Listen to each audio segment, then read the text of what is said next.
dénommé la puissance de mes pensées. J'ai une question à vous poser ce matin. Quelle est la différence entre l'homme et l'animal? La différence entre un homme et un animal, la différence entre un lion et un animal est que l'homme est la perfection de la création de Dieu. Amen. La différence entre un lion et un homme est que l'homme est l'apogée de la création de Dieu. Le lion, aussi puissant, aussi fort soit-il, ne peut pas réfléchir, ne peut pas penser et ne peut pas concevoir quelque chose. Les animaux sont des êtres instinctifs. Ils agissent à l'instinct. Alors que nous, les hommes, nous sommes des êtres réfléchis. Nous sommes des êtres doués de la réflexion. Nous pouvons concevoir dans nos pensées, nous pouvons méditer sur nos pensées et nous pouvons, par la puissance que Dieu a donnée à nos pensées, mettre nos pensées en accomplissement. Et cette différence est une puissance que Dieu nous a donnée. Je dis cette différence est une puissance que Dieu nous a donnée. Dans la Bible, les mots pensée, intelligence, esprit et réflexion ainsi que cœur veulent dire la même chose. Rapidement, prenez avec moi Proverbe 4, verset 23. Si quelqu'un trouve, il peut nous faire la lecture. Proverbe 4, verset 23. Allez. La Bible déclare dans Proverbe 4, verset 23, « Garde ton cœur plus que toute autre chose, car de ton cœur viennent les sources de ta vie. »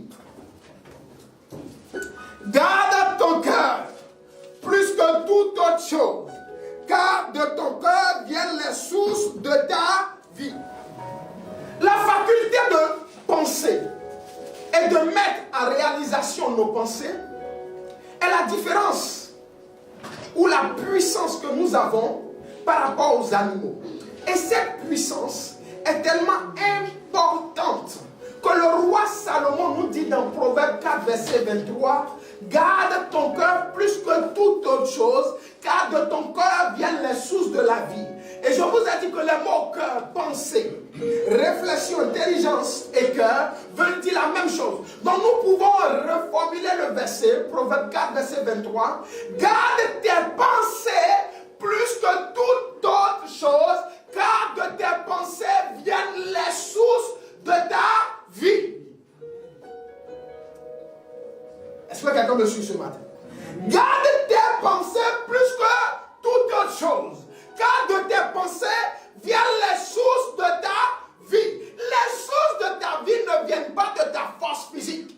Les sources de ta vie ne viennent pas de ce que tu es. Mais les sources de ta vie viennent de tes pensées. Tout ce que nous faisons est d'abord conçu dans nos pensées. Alors, bien-aimés, le roi Salomon, l'homme le plus sage, nous dit: garde tes pensées plus que toute autre chose. Car de tes pensées viennent les sources de ta vie. Ta vie ne dépend pas d'autre chose, mais ta vie dépend de tes pensées. Vous voyez, regardons, le violeur d'aujourd'hui n'est pas le violeur d'aujourd'hui. Faisons attention. Celui qu'on attrape et qu'on condamne parce qu'il a violé aujourd'hui, ce n'est pas aujourd'hui qu'il est devenu violeur. Il y a longtemps qu'il était déjà violeur, parce qu'il avait déjà médité ses actes de viol dans ses pensées auparavant. Amen.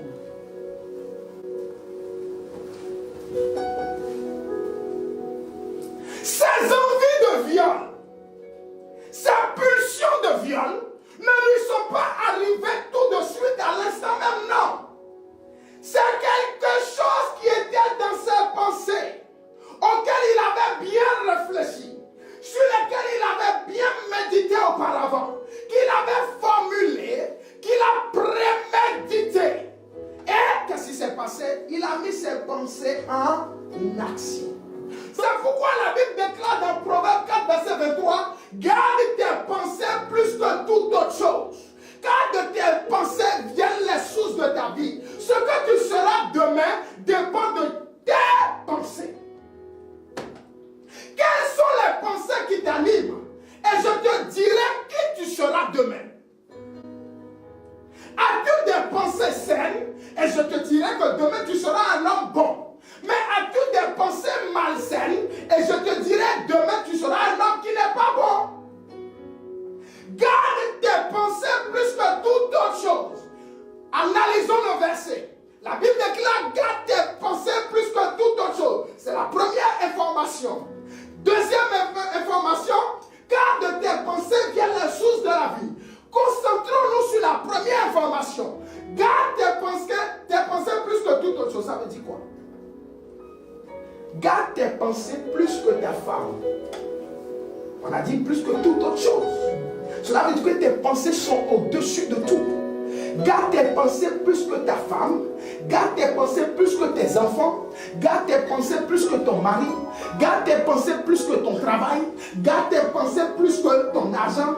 Garde tes pensées plus que les choses qui te coûtent les plus chères sur cette terre. Je me rends compte que ma femme, mes enfants, mes amis, mon père et ma mère ne sont pas en premier lieu par rapport à mes pensées. Ce sont mes pensées qui doivent être en numéro 1. Parce que ce que je serai demain dépend de mes pensées. Si mes pensées sont bonnes, je serai un homme bon pour mon mari ou pour ma femme.